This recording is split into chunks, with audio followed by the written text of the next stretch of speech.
চলতি মাসে ঘরের মাঠে খেলতে আসছে নেদারল্যান্ডস। অনেকটাই নিশ্চিত এই সিরিজ। উইকেট বিবেচনায় সিলেটেই হতে পারে 3 ম্যাচের এই সিরিজ। তবে বিসিবির মাথায় থাকবে আবহাওয়া। 6 তারিখ ঢাকাতেই শুরু হবে ক্যাম্প, 10 আগস্ট হতে পারে ফিটনেস টেস্ট। এরপর সিরিজের দিন কয়েক আগে ঢাকার বাইরে ক্যাম্প করবে ক্রিকেটাররা। পাকিস্তানের বিপক্ষে সিরিজ শেষে বিশ্রামে বেশিরভাগ ক্রিকেটার, কেউ কেউ অনুশীলন করছেন নিজ উদ্যোগে।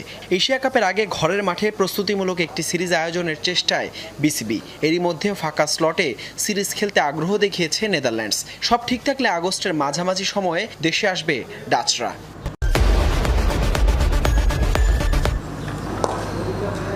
তার আগে 6 আগস্ট ঢাকায় ক্যাম্প শুরু করার কথা জাতীয় দলের ক্রিকেটারদের। এরপর সম্ভাব্য 10 তারিখ হতে পারে ফিটনেস টেস্ট। বিসিবির একাধিক সূত্রে নিশ্চিত হওয়া গেছে টেস্টের পরেও 4-5 দিন ঢাকায় ক্যাম্প করবে ক্রিকেটাররা। তারপর সিরিজের কয়েকদিন আগে ঢাকার বাইরে অনুশীলন করবে টাইগাররা। বিসিবি থেকে জানা গেছে এখনো আলোচনাধীন আছে সিরিজের সবকিছু। 2-1 দিনের মধ্যেই চূড়ান্ত হবে নেদারল্যান্ডসের বিপক্ষে হোম সিরিজের সময়। ভেন্যুর জন্য সবচেয়ে জোরে সোরে আলোচনায় সিলেট আন্তর্জাতিক স্টেডিয়াম। তবে ভাবনায় আছে আবহাওয়া। বৃষ্টিতে যেমন ভেস্তে যেতে পারে অনুশীলন, তেমনি শঙ্কা আছে সিরিজের সময়ও বাগড়া দেয়ার। সম্ভাব্য তারিখে সিলেটে প্রায় 60 থেকে 70% সম্ভাবনা আছে বৃষ্টির। ঠিক একই সময়ে চট্টগ্রামে সেই সম্ভাবনা 30 থেকে 40%।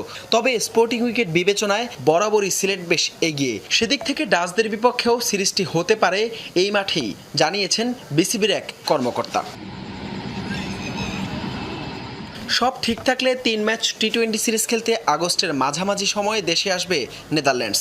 সম্ভাব্য 19 আগস্ট থেকে 24 আগস্ট পর্যন্ত হতে পারে এই সিরিজ। দিন কয়েকের মধ্যেই আনুষ্ঠানিক ঘোষণা আসবে, জানিয়েছে ক্রিকেট বোর্ড থেকেও।